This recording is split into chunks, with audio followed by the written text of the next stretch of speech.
ഞാൻ എഴുതിയ സുവിശേഷത്തിൽ നിന്ന് 17-ാം അധ്യായം 11 മുതൽ 19 വരെയുള്ള തിരുവചനങ്ങൾ. അക്കാലത്ത് യേശു സ്വർഗത്തിലേക്ക് കണ്ണുകൾ ഉയർത്തി പ്രാർത്ഥിച്ചു. പരിശുദ്ധനായ പിതാവേ, നമ്മെപ്പോലെ അവരും ഒന്നായിരിക്കേണ്ടതിന് അവിടുന്ന് എനിക്ക് നൽകിയ അവിടുത്തെ നാമത്തിൽ അവരെ അങ്ങ് കാത്തുകൊള്ളണമേ. ഞാൻ അവരോട് കൂടെയായിരുന്നപ്പോൾ അങ്ങ് എനിക്ക് നൽകിയ അവിടുത്തെ നാമത്തിൽ ഞാൻ അവരെ സംരക്ഷിച്ചു. ഞാൻ അവരെ കാത്തു സൂക്ഷിച്ചു. വിശുദ്ധലിഖിതം പൂർത്തിയാകാൻ വേണ്ടി നാശത്തിൻ്റെ പുത്രനല്ലാതെ അവരിൽ ആരും നഷ്ടപ്പെട്ടിട്ടില്ല. എന്നാൽ ഇപ്പോൾ ഇതാ ഞാൻ അങ്ങയുടെ അടുത്തേക്ക് വരുന്നു. ഇതെല്ലാം ലോകത്തിൽ വെച്ച് ഞാൻ സംസാരിക്കുന്നത് എൻ്റെ സന്തോഷം അതിൻ്റെ പൂർണ്ണതയിൽ അവർക്കുണ്ടാകേണ്ടതിനാണ്. അവിടുത്തെ വചനം അവർക്ക് ഞാൻ നൽകിയിരിക്കുന്നു. എന്നാൽ ലോകം അവരെ ദൂഷിച്ചു. എന്തെന്നാൽ ഞാൻ ലോകത്തിൻ്റേതല്ലാത്തതുപോലെ അവരും ലോകത്തിൻ്റേതല്ല. ലോകത്തിൽ നിന്ന് അവരെ അവിടുന്ന് എടുക്കണം എന്നല്ല, ദുഷ്ടനിൽ നിന്ന് അവരെ കാത്തുകൊള്ളണം എന്നാണ് ഞാൻ പ്രാർത്ഥിക്കുന്നത്. ഞാൻ ലോകത്തിൻ്റേതല്ലാത്തതുപോലെ അവരും ലോകത്തിൻ്റേതല്ല. അവരെ അങ്ങ് സത്യത്താൽ വിശുദ്ധീകരിക്കണമേ. അവിടുത്തെ വചനമാണ് സത്യം. അങ്ങനെ ലോകത്തിലേക്ക് അയച്ചതുപോലെ ഞാനും അവരെ ലോകത്തിലേക്ക് അയച്ചിരിക്കുന്നു. അവരും സത്യത്താൽ വിശുദ്ധീകരിക്കപ്പെടേണ്ടതിന് അവർക്ക് വേണ്ടി ഞാൻ എന്നെ തന്നെ വിശുദ്ധീകരിക്കുന്നു. ദൈവവചനമാണ് നാം കേട്ടത്. സുവിശേഷ വചനം നമ്മുടെ പാപങ്ങൾ നീക്കം ചെയ്യുമാറാകട്ടെ.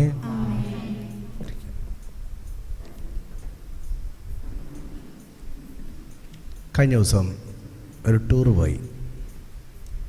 ഈ സ്ഥലം ഏതാണെന്ന് നിങ്ങൾ തന്നെ പറയണം. ഒരു വിശുദ്ധൻ്റെ അടുത്തേക്കാണ് പോയത്. തീർത്ഥാടനമായിട്ടാണ് പോയത്. നമുക്ക് പട്ടാളക്കാരായ ഒരുപാട് വിശുദ്ധരുണ്ട്. വിശുദ്ധ സെബസ്ത്യാനോസ് ഒരു പട്ടാളക്കാരനായ വിശുദ്ധനാണ്. Cent George പട്ടാളക്കാരനായ വിശുദ്ധനാണ്. ഇങ്ങനെ ഒരുപാട് പേരൊക്കെയുണ്ട്. ഇതുപോലൊരു പട്ടാളക്കാരനാണ് 18-ാം നൂറ്റാണ്ടിൽ ജീവിച്ചിരുന്ന ഒരു വിശുദ്ധൻ്റെ അടുത്തേക്കാണ് പോയത്. ഇപ്പോൾ അദ്ദേഹം വാഴ്ത്തപ്പെട്ടയാളാണ്. ഓക്കെ, ഗോൾഡടിച്ച് ബിരിയാണി മേടിച്ചു തരാം കേട്ടോ, ഒരു വർഷം കഴിഞ്ഞിട്ട്. ഓക്കെ, ദേവസഹായം പിള്ളയുടെ അടുത്തേക്കാണ് പോയത്, കോട്ടാർ. പ്രിയപ്പെട്ടവരെ, അവിടെ ചെന്ന് ഭയങ്കര ഇഷ്ടമായി. കാരണം നല്ല രസമാണ്. ഇഷ്ടംപോലെ കാറ്റാടി ഇതൊക്കെയുണ്ട്. അതൊക്കെ കണ്ടു, കൊള്ളാട്ടോ. നല്ല കാറ്റാടികളൊക്കെ കണ്ടു. കാറ്റാടി മലയിൽ വെച്ചാണ് ഇദ്ദേഹത്തെ വെടിവെച്ച് കൊല്ലുകയാണ് ചെയ്തത്. അപ്പോൾ രാജാവ് ആദ്യം ഇദ്ദേഹത്തെ രക്ഷിക്കാനായിട്ട് ശ്രമിക്കുന്നുണ്ട്. ഒത്തിരി പ്രലോഭനങ്ങളൊക്കെ നൽകുന്നുണ്ട്. താൻ ഈ ക്രിസ്ത്യാനിയായിട്ട് ജീവിക്കല്ലേ, യേശുവിനെ തള്ളിപ്പറഞ്ഞാൽ, ഈ ക്രിസ്ത്യാനി എന്നുള്ള പട്ടം ഉപേക്ഷിച്ചാൽ, സാധാരണ ആരാധനയിലേക്ക് കടന്നാൽ നിന്നെ ഒന്നും ചെയ്യില്ല. ഒത്തിരി പണം വാഗ്ദാനം ചെയ്യുന്നുണ്ട്, സ്ഥാനമാനങ്ങൾ വാഗ്ദാനം ചെയ്യുന്നുണ്ട്. പക്ഷേ ദേവസഹായം പിള്ള അതെല്ലാം നിരസിക്കുകയാണ്. പിന്നെ അദ്ദേഹത്തെ ഓരോ കഠിനമായിട്ടുള്ള പീഡനങ്ങളിലൂടെ കടത്തിവിടുകയാണ്. 8 പേര് ചേർന്നാണ് അദ്ദേഹത്തെ വിചാരണ ചെയ്യുന്നത്. പിന്നെ 20 പ്രാവശ്യം ഉള്ളം കാലിന് അടി കൊടുക്കുന്നുണ്ട്. പിന്നെ ചെയ്യുന്നത് ഏകാന്ത തടവ് കൊടുക്കുന്നുണ്ട്. പിന്നെ എരുമയുടെ പുറത്ത് കയറ്റി എരിക്കിൻ പൂക്കൾ കൊണ്ട് മാലയുണ്ടാക്കിയിട്ട് പരിഹസിച്ചുകൊണ്ട് നടത്തുന്നുണ്ട്. പിന്നെ ഒരു പ്രാവശ്യം എരുമയുടെ പുറത്ത് താഴത്ത് വീണ്ട് എരുമ ഇതിനെ വലിച്ചുകൊണ്ട് പോകുന്ന അവസ്ഥയുണ്ട്. ഇദ്ദേഹത്തെ കയറിൽ കെട്ടിക്കിടക്കുകയാണ്, എന്നിട്ട് വലിച്ചുകൊണ്ട് പോകുന്ന അവസ്ഥ. പിന്നെ ചുണ്ണാമ്പ് ൻ്റെ ഇടയിൽ ഇരുത്തുന്നുണ്ട്, ചുണ്ണാമ്പിൻ്റെ സംഭവത്തിൽ. പിന്നെ ഉള്ളത്, ഇദ്ദേഹത്തെ ഒരു മുറിയിലിരുത്തിയിട്ട് പുകയിടുകയാണ്. ഈ പുകയിൽ മുളക് ഇട്ട് അങ്ങനെ പുകച്ച് പ്രശ്നം ഉണ്ടാക്കുകയാണ്. പിന്നെ പാമ്പിൻ്റെയും തേളിൻ്റെയും കൂടെ ഇടുന്നുണ്ട്. പിന്നെ ചെയ്യുന്നത് കുരങ്ങിൻ്റെ കൂട്ടിൽ ഇടുകയാണ്. വൃത്തികെട്ട മണം ഉള്ള സ്ഥലത്ത് ഇങ്ങനെ ഇടുകയാണ്. പിന്നെ നടത്തിക്കൊണ്ട് തന്നെ പോകുന്നു, കല്ലിൽ കെട്ടിയിടുന്നു. പിന്നെ നമ്മൾ പറയാം, ചത്ത് കഴിയുമ്പോഴത്തേക്ക് ആടിനെ പശുവിനെ തൂക്കിക്കൊണ്ട് പോകുന്ന നിങ്ങൾ കണ്ടിട്ടുണ്ടാവും. അതിനെ ഇങ്ങനെ കാലിലിങ്ങനെ 2 കാലൂടെ കെട്ടിയിട്ട് ആ കാലിൻ്റെ ഇടയിൽ കൂടി ഇങ്ങനെ കോലിങ്ങനെ വെച്ച് ഇങ്ങനെ പൊക്കിക്കൊണ്ട് പോകും. ഇതുപോലെ ദേവസഹായം പിള്ള എടുത്തുകൊണ്ട് പോകുന്നുണ്ട്. അവസാനം കാറ്റാടി മലയിൽ കൊണ്ട് വെടിവെച്ച് കൊല്ലുകയാണ്. പ്രിയപ്പെട്ടവരെ, ഇതെങ്ങനെ സാധിച്ചു എന്നുള്ളതാണ് ചോദ്യം. ഇത്രയും പിടിച്ചു നിൽക്കാനായിട്ട് ദേവസഹായം പിള്ളയ്ക്ക് എങ്ങനെ സാധിച്ചു? പ്രിയപ്പെട്ടു, ഇത്രമാത്രം വേദനയിലൂടെ ക്രൂരതയിലൂടെ കടന്നു പോവുകയാണ്. എങ്ങനെ പിടിച്ചു നിൽക്കാനായിട്ട് സാധിച്ചു? അത് നിത്യജീവനെക്കുറിച്ചുള്ള ശക്തമായ ബോധ്യം അയാൾക്കുള്ളത് കൊണ്ടാണ്. ഞാൻ ഈ ലോകത്തിൻ്റേതല്ല എന്ന് പൂർണ്ണ ബോധ്യമുള്ള വ്യക്തിയാണ്. ഞാൻ ഈ ലോകത്തിൻ്റേതല്ലെന്നേ ഈശോ പറയുന്ന പോലെ, ഞാൻ ഈ ലോകത്തിൻ്റെ, ഞാൻ എൻ്റെ വീട്ടിലേക്ക് പോകാനുള്ള ആളാണ്. അവിടേക്ക് പോകാനുള്ളതാണ്. അതിൽ സന്തോഷിക്കുകയാണ്, ടാറ്റ പറയുകയാണ്, റെഡിയാണെന്ന് പറഞ്ഞുകൊണ്ട് പോകുന്ന ഒരവസ്ഥയാണ്. നമുക്കും അതാണ് സ്വന്തമാക്കേണ്ടത്. പിന്നെ പരിശുദ്ധാത്മാവ് ശക്തിപ്പെടുത്തി എന്നുള്ളതാണ്. ആത്മാവിൻ്റെ ഒരു ശക്തിയും നമ്മളും നേടിയെടുക്കണം. അപ്പോസ്തലന്മാർ ആ ശക്തി നേടിയെടുത്ത് പെന്തക്കൊസ്തയ്ക്കായിട്ടാണ് നമ്മളും ഒരുങ്ങുന്നത്. ഈ ശക്തി നമ്മളെ നേടിയെടുക്കാനായിട്ട് സ്നേഹത്തോടെ ഓർമ്മിപ്പിക്കുകയാണ്. ഇന്നത്തെ സുവിശേഷത്തിൽ 1-2 കാര്യങ്ങൾ നമുക്ക് കാണുന്നത് നല്ലതാണ്. ഒന്ന്, യേശു നാമത്തെക്കുറിച്ചാണ് പറയുന്നത്. യേശു നാമത്തിൽ കാത്തുകൊള്ളണം എന്നുള്ളതാണ്. യേശു നാമം അത്ഭുതകരമായ നാമമാണ്, കോട്ട കെട്ടി നമ്മളെ സംരക്ഷിക്കുന്നതാണ്. അപ്പോൾ യേശു എന്ന വാക്ക്, ഈ നാമം ഉരുവിടാനായിട്ട് നമ്മൾ മടി കാണിക്കരുത്. ഒരുപാട് പ്രാവശ്യം അത് പറയുമ്പോൾ ഒരുപാട് ആത്മാക്കൾ രക്ഷപ്പെടുന്നു എന്നുള്ളതും കൂടിയാണ് പറയുക. നമുക്കൊരു സംരക്ഷണമാണ്, കവചമാണ്, കോട്ടയാണ് യേശു നാമം. അതുകൊണ്ട് തന്നെ യേശു നാമം ഉരുവിടാനായിട്ട് മടി കാണിക്കരുത്. അത് അടുക്കലടുക്കൽ ഉരുവിടാനായിട്ട് ശ്രദ്ധിക്കുക. പിന്നെയുള്ളത്, നാശത്തിൻ്റെ പുത്രൻ മാത്രമാണ് എനിക്ക് രക്ഷിക്കാൻ പറ്റാതെ പോയത്. ആരാണ് ഈ നാശത്തിൻ്റെ പുത്രൻ? യൂദാസ്കറിയത്തെക്കുറിച്ചാണ് ഈ പറയുന്നത് കേട്ടോ. അയാളെ രക്ഷിക്കാൻ പറ്റിയില്ല. ബാക്കി എല്ലാവരും ഞാൻ കാത്തു സൂക്ഷിച്ചു. പിന്നെ നമ്മളെക്കുറിച്ച് പറയുന്ന ഇതാണ്, ഇവരും ലോകത്തിൻ്റേതല്ല എന്ന് പറയുകയാണ്. എന്ന് വെച്ചാൽ നമ്മളും ലോകത്തിൻ്റേതല്ല കേട്ടോ, നമ്മൾ ലോകത്തിൻ്റേതല്ല. പക്ഷെ പലപ്പോഴും നമ്മുടെ ജീവിതശൈലി ലോകത്തിൻ്റേതാണ്. മനസ്സിലാകണ്ടോ? ഇവിടെയുള്ള ഓരോ സുഖസൗകര്യങ്ങൾ വർദ്ധിപ്പിക്കാൻ വേണ്ടി കിടന്ന് കഷ്ടപ്പെടുകയാണ് നമ്മൾ ചെയ്യുന്നത്. സൂക്ഷിക്കുകയാണ് കേട്ടോ. നമ്മൾ എത്രയും പെട്ടെന്ന് തിരിച്ച് ചെല്ലേണ്ട ആളുകളാണെന്ന് ഒരു പൂർണ്ണ ബോധ്യം നമുക്ക് വേണം. ഇവിടുത്തെ അല്ല പ്രിയപ്പെട്ടവർ. ഞാൻ പല പ്രാവശ്യം എപ്പോഴും പ്രസംഗത്തിൽ പറയുന്ന കാര്യമാണ് അല്ലേ. ഇവിടെ ഇരിക്കുന്ന എത്ര മസിലുള്ള ആളാണെങ്കിലും, സുന്ദരനായാലും സുന്ദരിയായാലും, ഒരു ദിവസം ശ്വാസം വിടാൻ മറന്നു പോകും അല്ലേ. അപ്പം തന്നെ ആളുകൾ മൂക്കിൽ പഞ്ഞ് കുത്തിക്കയറ്റി വെക്കും. എന്തിനാണ്? പിന്നെ ശ്വാസം എടുത്ത് ആളുകളെ ബുദ്ധിമുട്ടിപ്പിക്കാതിരിക്കാനായിട്ടാണ്. പിന്നെ പുത്തനുടുപ്പ്, ഷൂസ്, സാധനങ്ങൾ ഇടിച്ച് പെട്ടിയിലൊരു കിടത്തുണ്ട്. അന്ന് ആദ്യമായി ചിലർ കൊന്ത കയ്യിൽ പിടിക്കും, തട്ടിക്കളയാൻ പറ്റില്ല. കുരിശും പിടിക്കും, അതും ഒരു രക്ഷയില്ല. അതാ. പിന്നെ പൂക്കളൊക്കെ വെച്ച് ചിരിക്കുകയും ചെയ്യും, ചിരിച്ച് കിടക്കും. അത് നേഴ്സുമാരുടെ പരിപാടിയാണ് കേട്ടോ. ശരിക്കും അങ്ങനെയൊന്നും ആയിരിക്കില്ല. ചിലപ്പോൾ ഭയങ്കര ഇതായിട്ടായിരിക്കും കിടക്കുന്നത്. പക്ഷേ നേഴ്സുമാർ അവർ ലാസ്റ്റ് ഇയാളുടെ കിറിയൊക്കെ പിടിച്ച് വലിച്ച് ലാസ്റ്റ് ചിരിപ്പിച്ച് കിടത്തും പെട്ടിയിൽ കേട്ടോ. എന്നിട്ട് അതുകൊണ്ട് വരവുണ്ട്. പിന്നെ അച്ഛനൊറ്റ പ്രാർത്ഥനയാണ്. ഓർക്കുക പ്രിയപ്പെട്ടവരെ, ഉടനെ തന്നെ നമ്മൾ എത്തുന്നത് സ്വർഗത്തിലാണ്, കർത്താവിൻ്റെ മുമ്പിലാണ്. വിധിയാണ്, തനത് വിധി. ഉടനെ തന്നെ നല്ല കുട്ടിയാണ് നേരെ സ്വർഗത്തിലേക്ക്, ഇല്ലെങ്കിൽ നരകത്തിലേക്ക്, ഇല്ലെങ്കിൽ ശുദ്ധീകരണ സ്ഥലം. രക്തസാക്ഷിയായിട്ട് മരിച്ചാലുള്ള ഗുണം എന്താണെന്ന് പറഞ്ഞേ? അതാണ്. അവിടെ വിധിയും പരിപാടിയും ഒന്നുമില്ല കേട്ടോ. ഡയറക്റ്റ് എൻട്രിയാണ്, ഡയറക്റ്റ് പാസ്സാണ്. അപ്പോൾ ഇതൊന്ന് സൂക്ഷിക്കാനായിട്ട് ശ്രദ്ധിക്കുക കേട്ടോ. നമ്മൾ ഇതൊരു വിസിറ്റിംഗ് മാത്രമാണ് പ്രിയപ്പെട്ടവരെ, ഓർത്തിരിക്കുക. ഒരു സന്ദർശനം മാത്രമാണ്. നമ്മൾ ജസ്റ്റ് ഒന്ന് ഇവിടെ ഒന്ന് സന്ദർശിക്കാൻ വേണ്ടി വന്നതേ ഉള്ളൂ. നമ്മൾ ഇവിടുത്തെ ആളുകളല്ലെന്നേ. സ്വർഗത്തിലേക്ക് തിരിച്ചു പോകേണ്ടതാണ്. ജസ്റ്റ് ഇവിടെ ഒന്ന് വന്ന് ഹലോ സുഖമാണ് ഇങ്ങനെ കണ്ടു കേട്ട് പോകേണ്ടവരാണ്. പക്ഷെ തിരിച്ച് നമ്മുടെ വീട്ടിലേക്ക് പോകേണ്ടതാണ്. പക്ഷെ ആ വീടിനെക്കുറിച്ച് വലിയ ചിന്തയില്ലാതെ ഇവിടെ തന്നെ പോവുകയാണ്. ഒപ്പം പാസ്പോർട്ടും നഷ്ടപ്പെടുത്തും. പാസ്പോർട്ട് നഷ്ടപ്പെടുത്തരുത്, വലിയ അപകടമാണ് കേട്ടോ. നമുക്കറിയാലോ, പുറത്ത് വിദേശ രാജ്യങ്ങളിൽ ചെന്ന് കഴിഞ്ഞാൽ പാസ്പോർട്ടില്ലാതെ നടന്ന് പോലീസ് പിടിച്ചാൽ എന്തായിരിക്കും അവസ്ഥ? ഓൺ ദ സ്പോട്ട് ജയിലാണ് കേട്ടോ. വേറെ ചോദ്യം പറച്ചിലൊന്നുമില്ല. പാസ്പോർട്ടില്ലാതെ പിടിച്ചു കഴിഞ്ഞാൽ ജയിലിലാണ്, അവിടെ കിടക്കും, അത്രേ ഉള്ളൂ. പിന്നെ തിരിച്ചു വരുന്ന കാര്യമൊക്കെ കട്ടപ്പോകുകയാണ്. പ്രിയപ്പെട്ടവരെ, ഇത് തന്നെയാണ് നമ്മളുടെയും കാര്യം. നമ്മൾ അവിടെ നിന്ന് ഇങ്ങോട്ട് വരാൻ നമ്മുടെ കയ്യിലൊരു പാസ്പോർട്ടൊക്കെ തന്നിട്ടുണ്ട്. ഈ പാസ്പോർട്ട് കയ്യിലില്ലാതെ തിരിച്ച് നമുക്ക് അങ്ങോട്ട് കയറാനും പറ്റില്ല. നമ്മുടെ ഭവനത്തിലേക്ക് തിരിച്ചു പോകണമെങ്കിലും ഈ പാസ്പോർട്ട് വേണം. എന്തായിരിക്കും നമുക്ക് സ്വർഗത്തിൽ പോകാൻ വേണ്ട പാസ്പോർട്ട്? എന്താണ് നമുക്ക് വേണ്ട പാസ്പോർട്ട്? വിശുദ്ധിയാണ്. മേടിക്കാണ്ട ചിക്കൻ ബിരിയാണി മേടിച്ചു തരാം. പ്രിയപ്പെട്ടവരെ, നമുക്ക് വേണ്ട പാസ്പോർട്ട് എന്ന് പറഞ്ഞാൽ വിശുദ്ധിയാണ്. ഈ വിശുദ്ധി നഷ്ടപ്പെടുത്താതെ കാത്തു സൂക്ഷിക്കുക. പാസ്പോർട്ട് നഷ്ടപ്പെടുത്തരുത് കേട്ടോ. അവിടേക്ക് പോകാനുള്ളതാണ്. പിന്നെ ഇവിടെ പറയുന്ന മറ്റൊരു കാര്യം ഇതാണ്, ഞാൻ അവരെ അവിടുന്ന് ലോകത്തിൽ നിന്ന് എടുക്കണം എന്നല്ല പറയുന്നത്, ദുഷ്ടനിൽ നിന്ന് അവരെ കാത്തുകൊള്ളണം. ആരാണ് ദുഷ്ടൻ? പിശാചാണ് കേട്ടോ. ഇതെല്ലാവരും ഭയങ്കര സ്മാർട്ട് പിള്ളേരാണ് ഒക്കെ. ഇതാണ് ഓക്കെ. ദുഷ്ടൻ എന്ന് പറഞ്ഞത് പിശാചാണ് കേട്ടോ. അവരിൽ നിന്ന് കാത്തുകൊള്ളണമേ എന്ന് ഈശോ പിതാവായ ദൈവത്തോട് പ്രാർത്ഥിക്കുന്നതാണ് നമ്മൾ കാണുന്നത് കേട്ടോ. അപ്പോൾ ഇത് നമ്മളുടെ മനസ്സിലൊന്ന് വയ്ക്കാം. ഈശോ നമുക്ക് വേണ്ടി പ്രാർത്ഥിക്കുന്നുണ്ട്, ഈശോ നമുക്ക് വേണ്ടി മാധ്യസ്ഥം വഹിക്കുന്നുണ്ട്, ഈശോ നമ്മുടെ കൂടെയുണ്ട് എന്നൊരു ബോധ്യം നമുക്ക് എപ്പോഴും ഉണ്ടാകട്ടെ പ്രിയപ്പെട്ടവരെ. ഈ ചെറുപ്പത്തിൽ നമ്മൾ ചെയ്യുന്നൊരു പരിപാടിയുണ്ട്. സ്കൂളിൽ പോകുന്നതിന് മുമ്പ് എനിക്കുള്ള ചില വർക്കുകളുണ്ട്. ഒന്ന് ഈ മില്ലിൽ പോയി അരി പൊടിപ്പിക്കുക എന്നൊരു പരിപാടിയാണ്. അരി പൊടിപ്പിക്കുന്നത് ഞാനാണ്. അപ്പോൾ ചെയ്യുന്നത് പച്ചരി കുതിർത്തിയിട്ടിട്ട് അത് വാരി വെച്ച് സഞ്ചിയിൽ ചിലപ്പോൾ തലയ്ക്ക് ചുമടായിട്ട് പോകും, അല്ലെങ്കിൽ സൈക്കിളിന് കൊണ്ടുപോകും.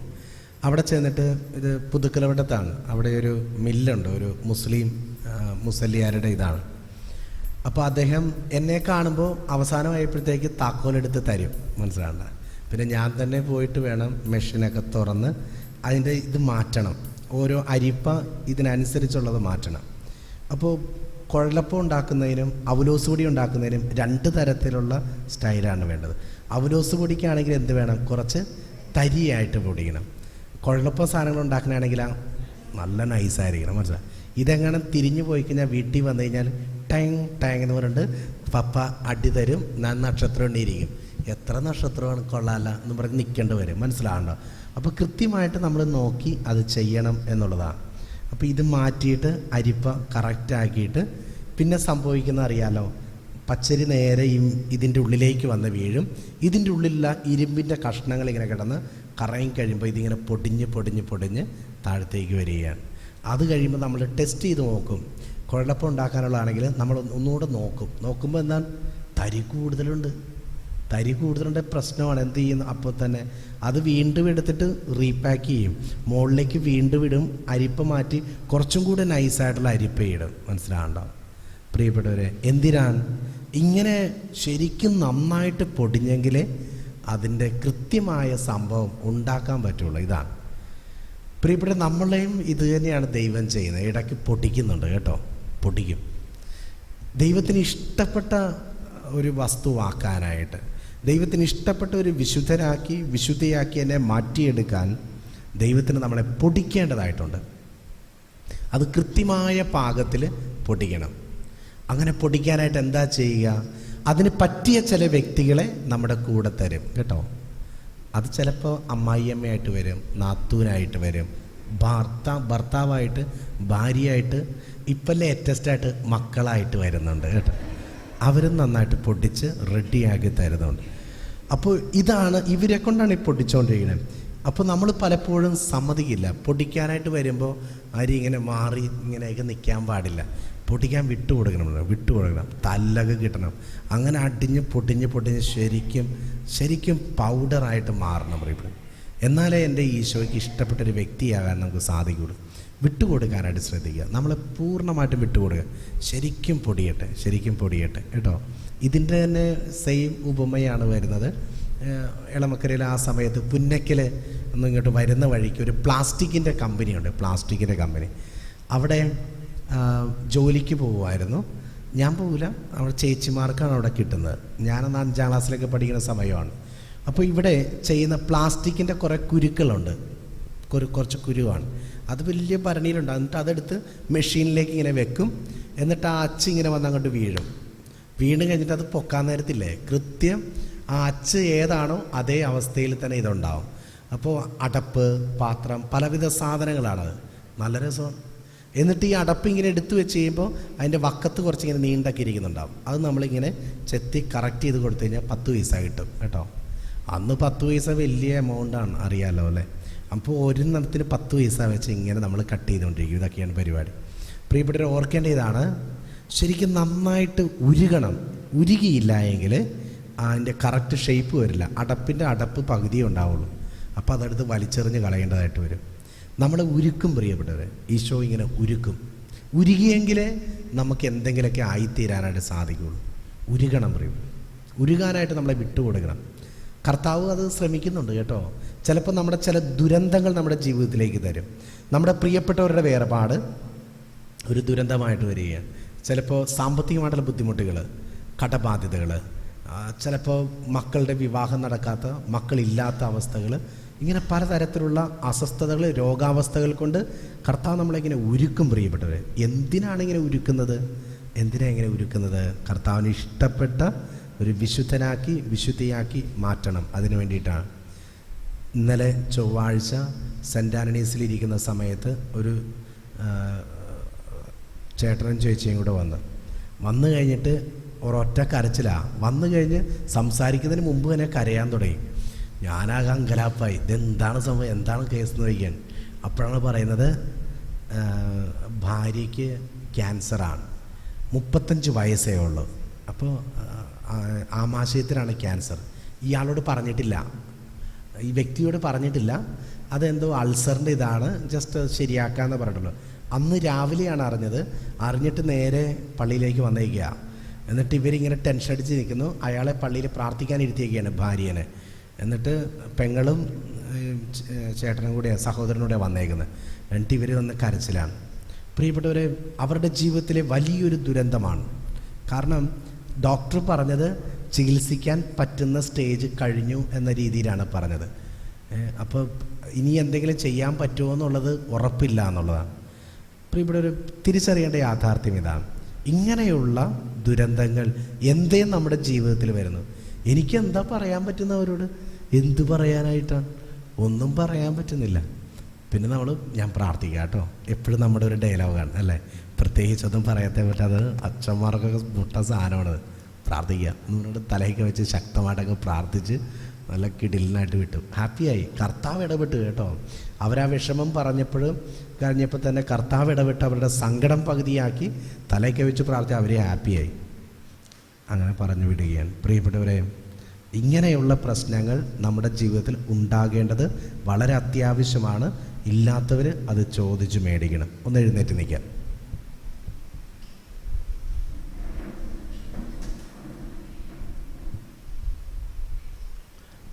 പ്രിയപ്പെട്ടവരെ, എന്നെ ഒന്ന് പൊടിച്ച് റെഡിയാക്കാനായിട്ട്, എന്നെ ഒന്ന് ഉരുക്കി വാർക്കാനായിട്ട് ഈശോയുടെ കരങ്ങളിലേക്കൊന്ന് വിട്ടുകൊടുക്കുക. പലപ്പോഴും നമുക്ക് താല്പര്യമില്ല.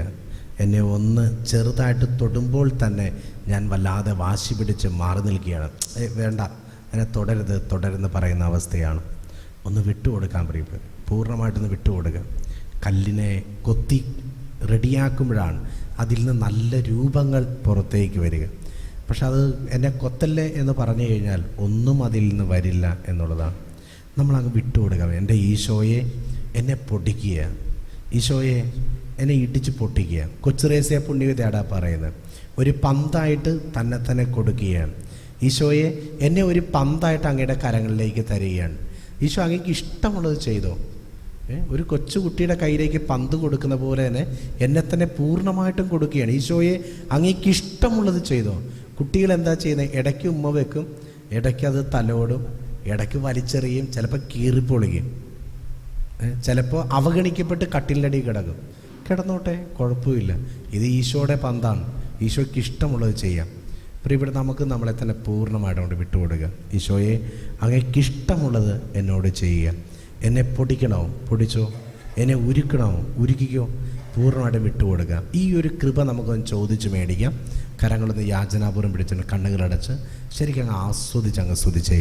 യേശുവേ നന്ദി, യേശുവേ നന്ദി. ഹല്ലേലൂയ, ഹല്ലേലൂയ, ഹല്ലേലൂയ, ഹല്ലേലൂയ. യേശുവാരാധന. ഈശോയെ ഞങ്ങളെ തന്നെ ഒന്ന് വിട്ടുകൊടുക്കാൻ ഞങ്ങളെ സഹായിക്കണം ഈശോയെ. പൂർണ്ണമായിട്ട് ഞങ്ങളെ തന്നെ സമർപ്പിക്കാനും സഹായിക്കണം ഈശോയെ. Thank you Jesus. ഹല്ലേലൂയ, ഹല്ലേലൂയ, ഹല്ലേലൂയ, ഹല്ലേലൂയ, ഹല്ലേലൂയ. യേശുവാരാധന. രമസകാരാധരമസ്വരമദലരമദലരപ എഞ്ചന്തലരമക്കാരാധരമസ്വരപതകാരാമസ്വരമദലരപ ഇവരമെസ്സേരെ സ്വരാധരമസ്വരദലരമക്കാരാധരമസ്വരമദലരപ അമരമെസ്സേരദലരമക്കാരാധരമസ്വരമദലരമസ്വരമദലരമദലരപ. പരിശുദ്ധ പരമദിവ്യകാരുണ്യത്തിന് ശാന്തമായിട്ടിരുന്നുകൊണ്ട് നമ്മളെ തന്നെ പൂർണ്ണമായിട്ടും ഈശോയുടെ കരങ്ങളിലേക്ക് സമർപ്പിച്ചുകൊണ്ട് കാഴ്ചവെപ്പിൻ്റെ ഗാനം നമുക്ക് ആലപിക്കാം.